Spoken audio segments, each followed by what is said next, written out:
저는 내게 있는 것이 무엇입니까? 라는 제목으로 잠시 말씀을 증거하도록 하겠습니다. 한 가난한 바이올린 연주자가 있었습니다. 그에게 낡은 바이올린이 하나 있었는데 실력도 그렇지만 연습도 하지 않아서 연주할 기회도 주어지지 않았습니다. 연주자는 생활이 어려워지자 하는 수 없이 바이올린을 팔려고 악기점을 찾아갔습니다. 딱한 사정을 들은 주인은 악기를 $100에 사주었습니다. 악기점 주인이 바이올린을 손질하려고 여기저기 살피다가 악기 안쪽을 들여다보고 깜짝 놀랐습니다. 스트라디바리라고 하는 단어와 함께 1704라고 쓰여 있었던 것입니다. 깜짝 놀라 감정에 본 결과 안토니오 스트라디바리가 제작한 진품이었습니다. 이 사람이 누군가 하면 이탈리아 현악기 최고의 장인이었다고 합니다. 그 후 그 악기는 1000배인 $100,000에 팔리게 되었다고 합니다. 남의 일이지만 정말 안타까운 일 아닙니까? 자신의 악기가 어떤 악기인지 그 악기의 가치를 모르고 살았던 것이지요. 우리도 이런 잘못을 범할 수 있다고 생각을 합니다. 잠재된 자신의 가치를 모른 채 현실을 비관하고 되는 대로 살아갈 수 있다는 것이지요. 한계의 굴레를 벗어나지 못하고 그냥저냥 체념 속에서 지내며 살 수 있지 않는가 생각을 해봅니다. 여러분, 오늘 본문은 예수님이 부활 승천하신 후에 예루살렘 교회가 세워지는 시점이었습니다. 오순절 성령 강림 후 제자들이 담대히 나아가 십자가 복음을 증거하고 있었을 때였습니다. 어느 날 베드로와 요한이 성전에 기도하러 올라가다가 나면서부터 못 걷게 된 사람, 예전 성경에는 안진뱅이라고 되어 있습니다. 제가 국립국어원에 알아보니까 선천성 하반신 장애인 이렇게 부르는 것이 옳다고 합니다. 저도 그렇게 부르면서 설교를 하겠습니다. 선천성 하반신 장애인을 성전에 기도하러 올라가다가 만나게 되었습니다. 이 사람은 혼자 힘으로 올 수 없기 때문에 다른 사람이 데려다 미문 앞에 두었다고 할 수 있습니다. 여러분, 이 사람은 성전에 갔지만 성전의 미문, 아름다운 문 앞에 있지만 성전에 들어간 것이 아닙니다. 기도하러 간 것이 아닙니다. 예배하러 간 것이 아닙니다. 그는 예배의 기쁨도 기도의 응답도 찬양의 놀라운 역사도 모르는 사람이었습니다. 그는 매일 성전의 미문 앞에 쭈그리고 앉아서 성전에는 갔지만 그 앞에서 쭈그려 앉아 부거라는 불쌍한 사람이었습니다. 이 모습은 어쩌면 오늘날 많은 사람들의 또 다른 모습일 수 있다고 생각합니다. 아담의 범죄 이후 하나님과 인간과의 관계는 단절되고 죽음이 찾아왔습니다.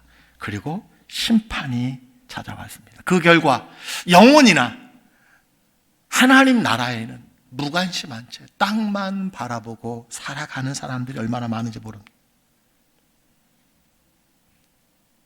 무엇을 먹을까, 무엇을 마실까, 무엇을 입을까 중요하지만 오직 이것에만 집중한 채, 이것에만 전념한 채, 이것만 추구하며 살아가는 사람들이 얼마나 많은지 모릅니다.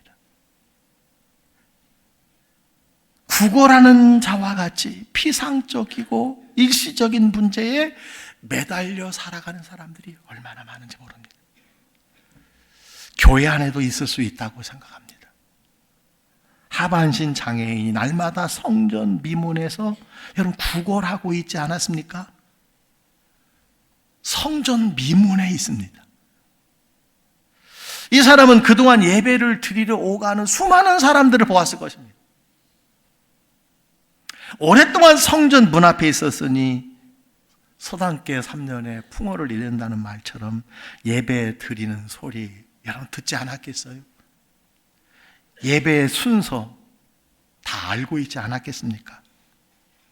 그러나 정작 예배를 드려본 적이 없었다는 거예요. 성경은 이런 사람을 성전 뜰만 밟고 가는 사람이라고 그렇게 이야기합니다. 여러분, 하반신 장애인에게 정말 필요한 것이 무엇이었을까요? 우선은 건강이라고 저는 생각합니다. 건강해지는 것이죠.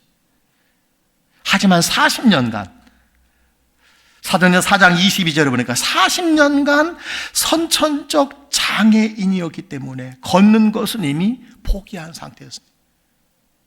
건강에 대한 희망을 버린 상태였습니다. 또 한 가지 이 사람에게 필요한 것이 있다면 무엇이겠습니까? 물질입니다.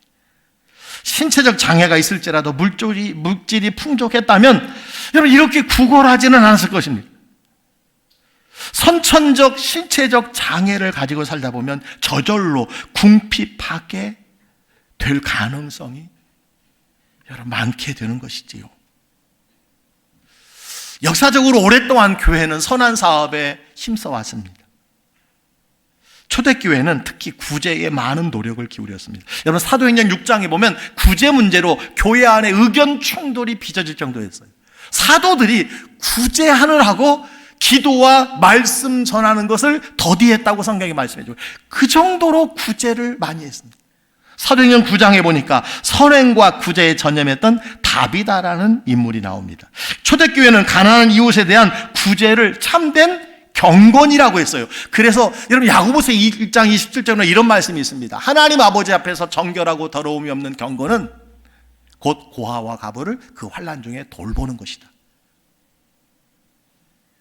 여러분 참된 경건은 이웃에 대한 구제와 섬김과 사랑이라는 것을 성경이 말씀해 주고 있습니다. 우리 교회 역시 이런 이웃을 향한 사랑 실천에 인색하지 않았고 앞으로도 인색하지 않아야 될 것이라고 생각합니다. 제가 어제 설교를 준비하면서 챗 GPT에게 물어봤어요. 한국의 개신교회의 사회를 향한 구제와 구호 규모에 대해서 좀 설명해 달라 그랬더니 두 가지를 가르쳐줘요. 한참 시간이 지나고 난 뒤에 2018년 통계밖에 없습니다. 그러면서 사회복지법인 시설 규모는 종교계가 529곳을 운영하는데 그중에 개신교가 259곳이에요. 45%가 개신교가 운영하고 있다는 거예요. 두 번째 나옵니다. 구호복지 NGO의 연간 지출 규모는 전체 종교계 예산 규모 중에 개신교가 여러분 놀라죠. 70%를 차지한다는 거예요. 70%. 여러분 개신교의 이웃사랑은요 놀라운 것입니다. 이는 구제복지 인프라의 가장 큰 비중이 개신교회에 있다는 반증이에요. 여러분 교육계는 어떻습니까? 더합니다. 우리 광주만 봐도요 대표적인 교육기관이 대학교가 두 곳입니다. 다 크리스찬 재단입니다. 동원대학교도 서울 장신대학교는 두말할 필요 없습니다. 여러분 저는 광주의 자랑 경화여자중학교, 경화여자고등학교, 이비고등학교.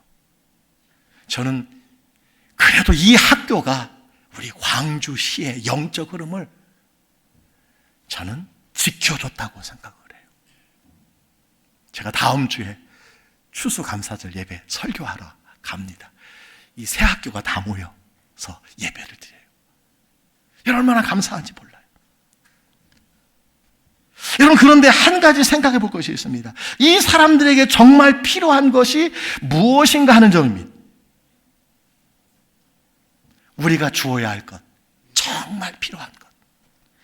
빵도 돈도 주고 사랑도 주어야 할 것입니다. 그러나 진정 필요한 것이 무엇일까? 여러분 고민해야 하지 않을까요? 오늘 제자들은 이 사람들에게 주어야 할 것에 주목하게 됐습니다. 여러분 4절로 6절 한번 보시기 바랍니다. 베드로가 요한과 더불어 주목하여 이르되 우리를 보라 하니 그가 그들에게서 무엇을 얻을까 하여 바라보거늘 베드로가 이르되 은과 금은 내게 없거니와 내게 있는 이것을 내게 주노니 곧 나사렛 예수 그리스도의 이름으로 걸으라고. 하반신 장애인은 당장 필요한 돈을 얻고 싶어서 물질을 구했습니다. 물질을 구했어요. 그러나 베드로와 요한은요 은과 금이 아니라 근원적인 문제를 해결해 줄 수 있는 예수 그리스도를 여러분, 주고 싶었다는 사실을 우리가 주목해야 합니다.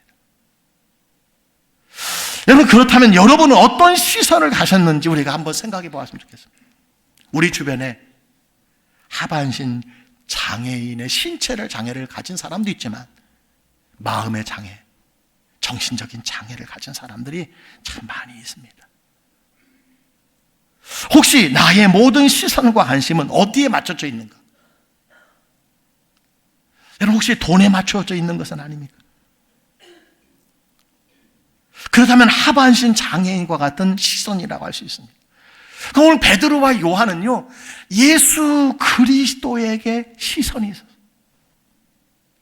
예수 그리스도를 전하려고 하는 곳에 마음이 있었다라는 것입니다.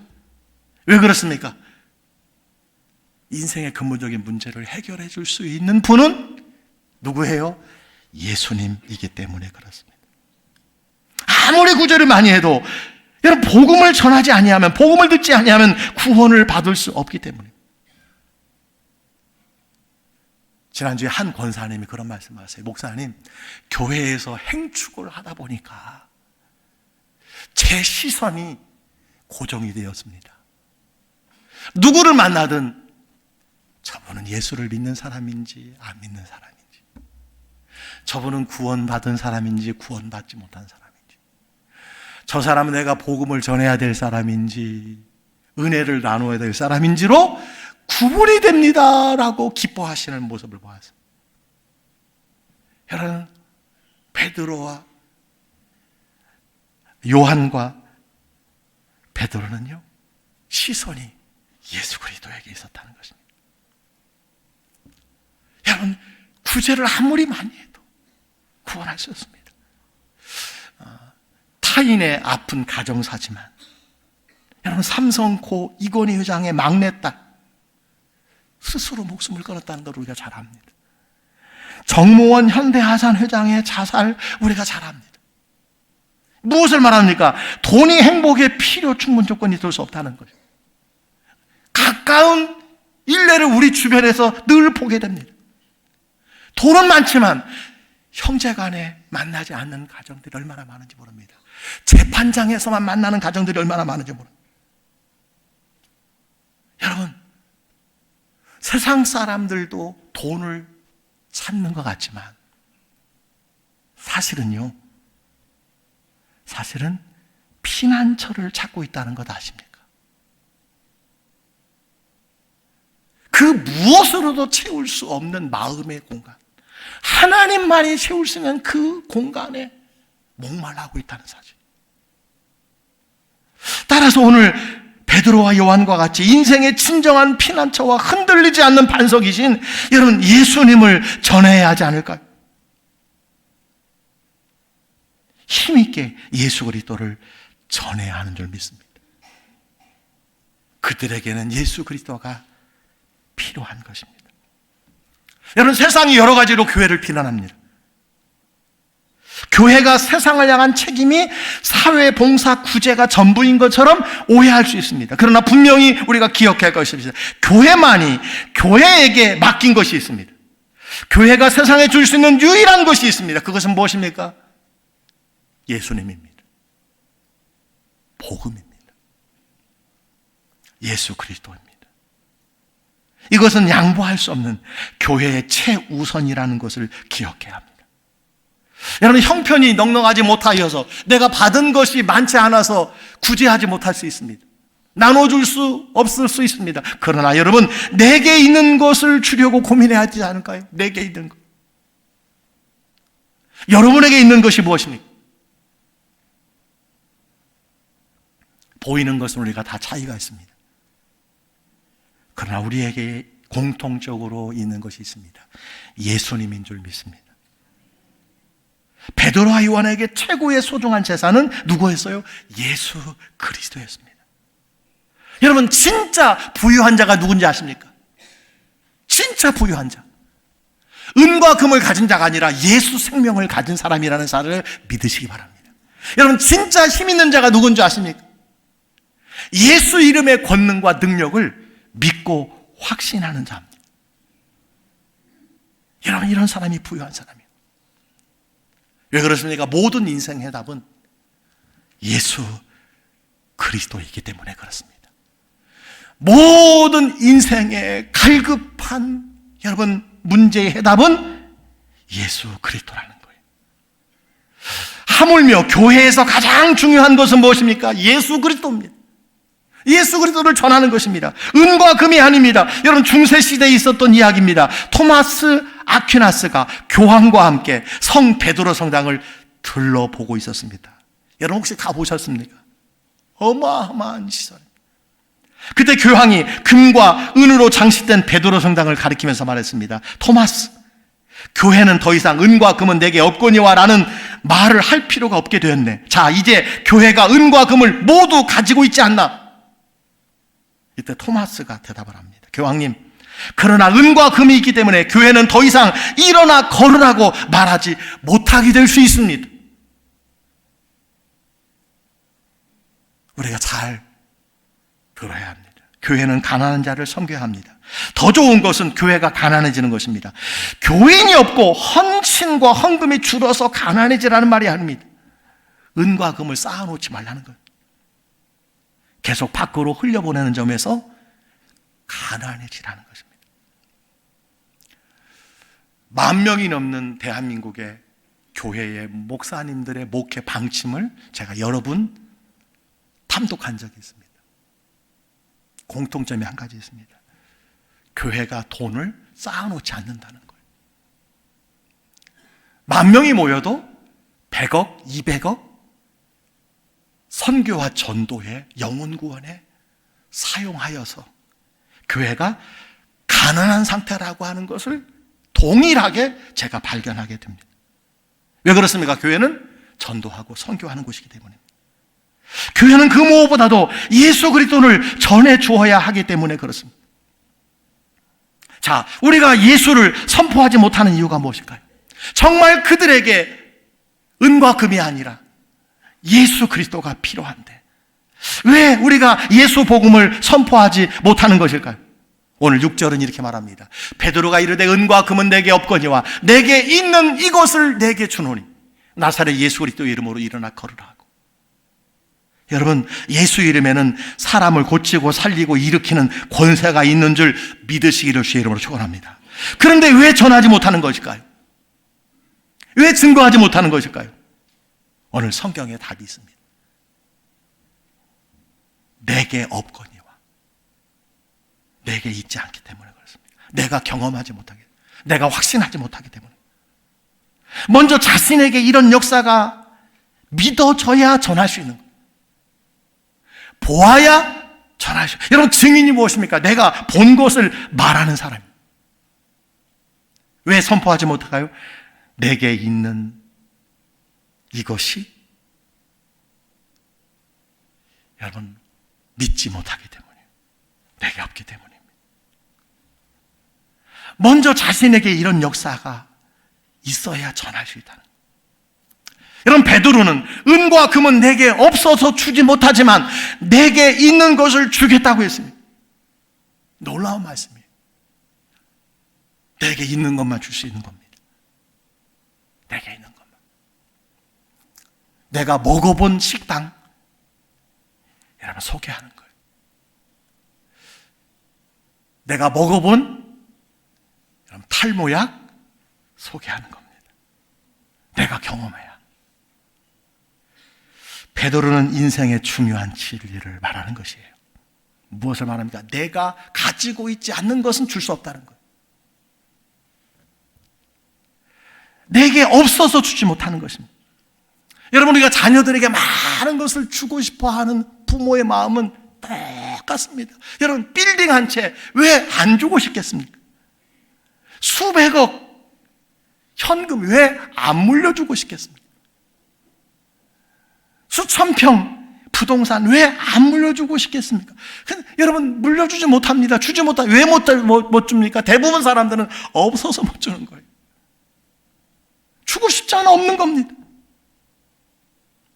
있는 것만 줄 수 있는 거지요. 여러분, 동일한 논리가 예수 이름에도 적용된다고 할 수 있습니다. 인생의 모든 문제의 답이 예수님께 있지만 나에게 없기 때문에, 내가 경험하지 못하기 때문에, 내가 믿지 못하기 때문에 전하지 못하는 것 아닐까요?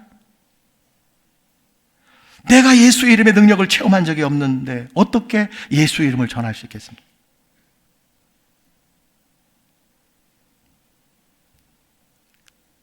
여러분, 예수의 이름이 무엇입니까? 그 뜻이 자기 백성을 그들의 죄에서 구원할 자입니다. 예수는 구원의 이름입니다. 사도행전 4장 12절은 말합니다. 다른 이로서는 구원을 받을 수 없나니 천하 사람 중에 구원을 받을 만한 다른 이름을 우리에게 주신 일이 없습니다. 우리에게 은과 금은 없을 수 있습니다.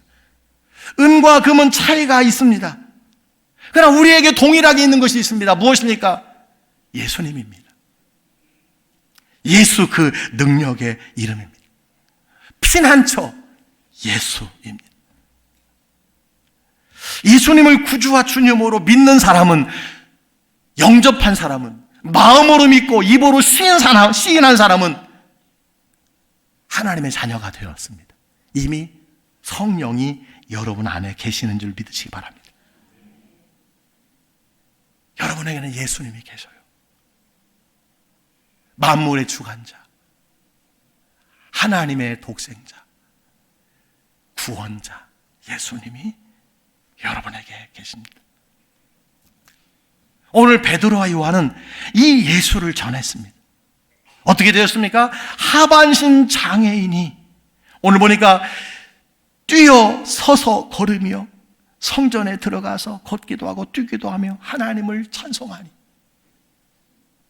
한 번도 걸어본 적이 없고 성전 문 앞에 날마다 있었지만 한 번도 들어가 보지 못한 이 장애인이 성전에 들어갔습니다.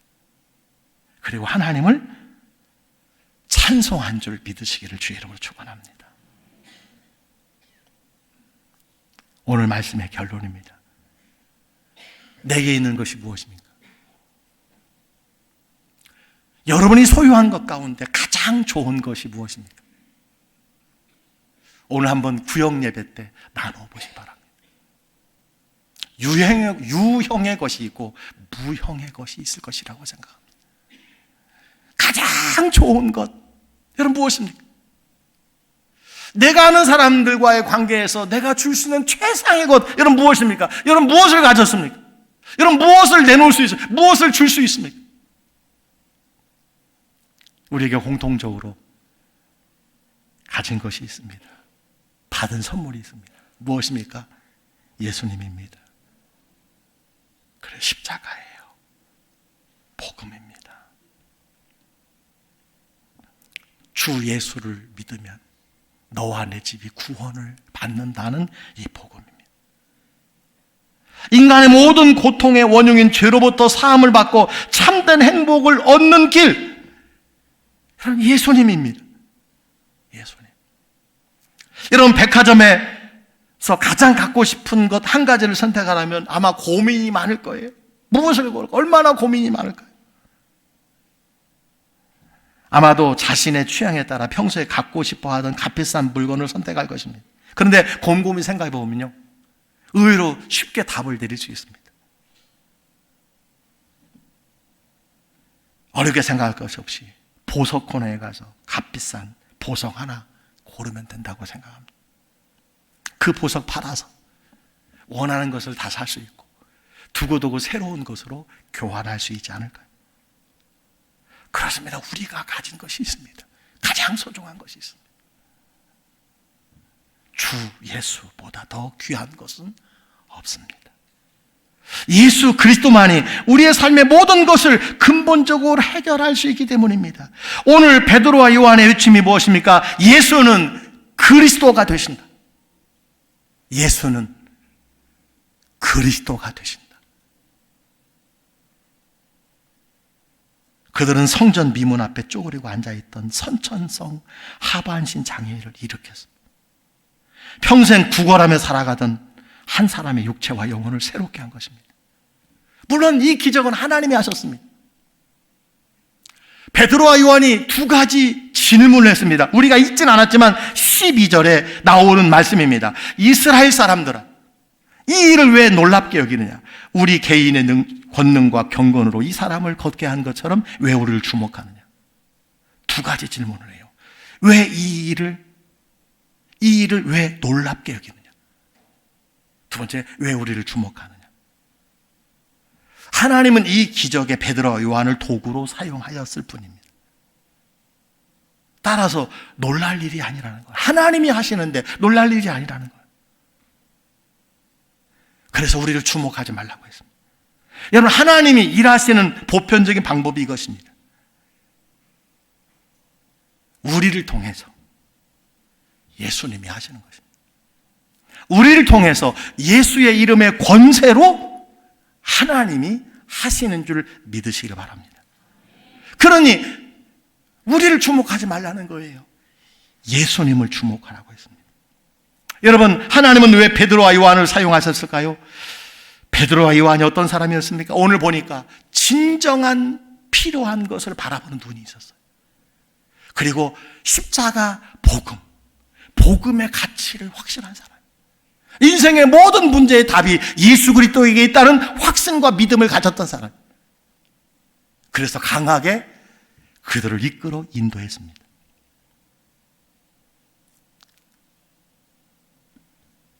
여러분, 베드로와 요한을 하나님이 사용하신 것처럼 우리도 이 세 가지의 마음만을 가지고 있다면 하나님이 우리를 능히 귀하게 사용하시는 줄 믿으시기를 주의 이름으로 축원합니다.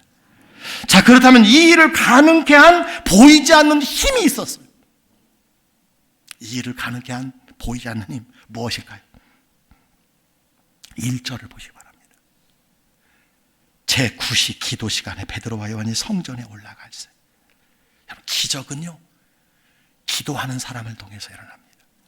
하나님은요, 기도를 통해서 역사하세요. 그래서 기도를 쉬는 것은 죄라고 성경에 말씀해 주시고 있습니다. 여기 올라갈세라는 단어는요, 과거의 정기적인 습관을 나타내는 단어입니다.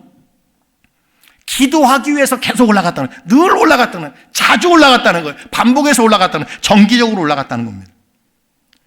사도들은 시간을 정해놓고 성전에 모여 하나님께 기도했던 것을 보게 됩니다. 기도가 능력입니다. 여러분, 행축 더블 선데이 관건은 기도입니다. 그래서 구역별로 금식 체인이 돌아가고 있어요. 기도하지 않으면 할 수 없어요. 여러분, 사도들은 성전에 기도하러 올라갔습니다. 여러분, 교회에 무슨 목적으로 오십니까? 기도하기 위해 오시기를 주의 이름으로 축원합니다. 예배하기 위해서 오시기를 주의 이름으로 축원합니다. 교회는요, 회의하러 오는 것이 아닙니다. 사람 만나러 오는 것이 아닙니다. 차 마시러 오는 것이 아닙니다. 운동하기 위해 오는 것은 아닙니다. 우리 교회 많은 소그룹이 있습니다. 적극 참여하세요. 그러나 그것이 본질이 아니에요. 그것을 통해서 교회에 들어오시는 겁니다. 성전에 들어오시는 거예요. 그리고 기도하는 겁니다. 그리고 찬송하고, 그리고 예배해야 되는 것입니다. 교회는 성경이 말씀한 만민이 기도하는 집이라고 했습니다. 베드로와 요한도 기도하러 성전에 올라가고 있을 때 이 기적이 일어났다는 거예요. 어쩌다가 한 번, 두 번 기도한 것이 아니라 시간을 정해놓고 규칙적인 기도였습니다. 이런 사람의 기도에 능력이 나타난다는 것입니다. 여러분, 전도는 영적 전쟁이라고 했습니다. 첨예한 영적 전쟁의 격전지입니다. 정말 교회가 전도와 선교만 안 해도요, 마귀가 교회를 흔들지 않습니다. 믿지 않는 자들의 마음을 혼미케 하여 복음을 듣지 못하게 하는 사탄의 권세가 여러분 있다는 것을 꼭 기억해야 돼요. 고린도후서 4장 4절 한번 보시기 바랍니다. 그 중에 이 세상 신이 믿지 아니하는 자들의 마음을 혼미케 하여, 이것이 여러분 팩트예요. 이 마귀 사탄이 믿지 아니하는 자들의 마음을 혼미케 합니다. 마음의 문을 닫아 놓습니다. 그래서 그리스도의 영광의 복음의 광채가 비치지 못하게 하는 거예요. 이것이 영적인 싸움입니다. 이것을 무엇으로 해결할 수 있을까요? 기도로 확인하는 겁니다. 기도밖에 없는 겁니다. 내 결심, 내 능력으로 이길 수 없어요. 다른 것은 몰라도요, 교회 나오는 것, 교회에 초청하는 것은요, 이게 인지상정으로 쉽지 않습니다. 인지상정 위에 기도가 필요한 거예요. 왜? 영적인 싸움, 마귀가 방해하기 때문에 그렇습니다. 기도밖에 없습니다.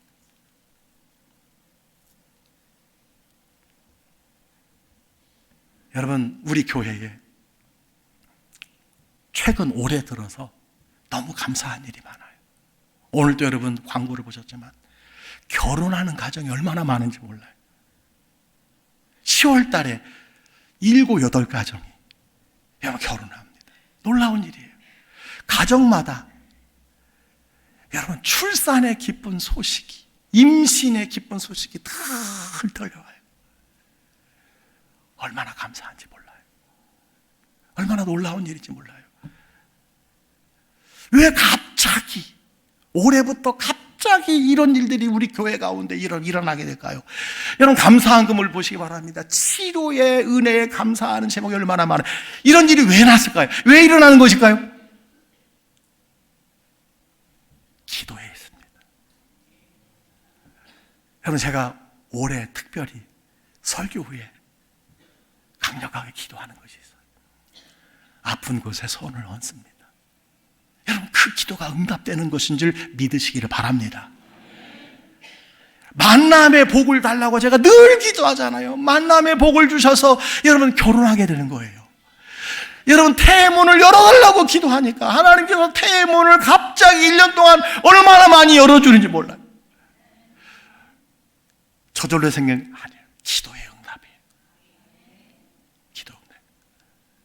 여러분 제가 결혼식이 많잖아요. 또 출산이 많잖아요. 말씀을 묵상하는 중에 그런 생각이 들었어요. 여러분 사람은 2번 끊어야 사는 법이 있답니다. 아이가 태어나면 탯줄을 끊어야 살 수 있어요. 맞습니까? 아멘. 결혼은 남자가 부모를 떠나, 결혼은 떠나는 것에서부터 시작이 되는 거예요. 부모와 인지상정을 다 끊으라는 것이 아니라 결혼했으면 부부가 모든 것을 결정해야 된다는 거예요. 부모 의지하지 말라는 거예요. 부모에게 꼬치꼬치 다 묻는 그런 삶 살지 말라는 거예요. 끊어야 사는 겁니다. 여러분 자식도 대학까지 가르쳐줬고 어느 정도 뒷바라지면 끊어야 돼요. 이게 성경의 원리입니다. 여러분 결혼한 자녀들 너무 간섭하지 마세요. 여러분 결혼하셨습니까? 왜 부모에게 꼬치꼬치 다 그걸 묻고 부모 의지합니까? 끊어야 돼요. 여러분 부모도 이 세상을 영원히 함께 할 수 없습니다. 물질이 여러분 몇 대를 간다고 생각합니까? 아무리 많은 재산도요 3대를 넘지 못한다고 합니다. 우리에게 가장 귀한 것이 무엇일까요? 예수 그리스도인 줄 믿습니다. 우리가 전해줘야 할 것은 예수 그리스도예요. 제가 늘 말씀드립니다. 여러분 물려줄 것이 많이 있습니까? 예수 그리스도와 함께 물려줘야 돼요. 예수 그리스도 없이 물려주면요, 물려주는 양이 많을수록 하나님 안 섬깁니다. 하나님 멀리합니다. 예수 그리스도를 함께 물려주면요, 하나님이 더 복리로 키워주시고 더 크게 축복하신다는 사실을 기억하시길 바랍니다. 내게 있는 것이 무엇입니까? 예수 그리스도입니다. 가장 귀한 이름입니다. 능력의 이름입니다. 여러분 이 예수 그리스도가 여러분에게 있습니다. 여러분에게 있는 예수 그리스도, 은과 금은 없지만 내게 있는 건 내게 주노니 나사렛 예수의 이름으로 일어나 걸어라. 일어나 걸어라. 이게 선포하는 여러분 한 주간의 삶이 되시기를 주의 이름으로 간절히 축복합니다. 축복합니다.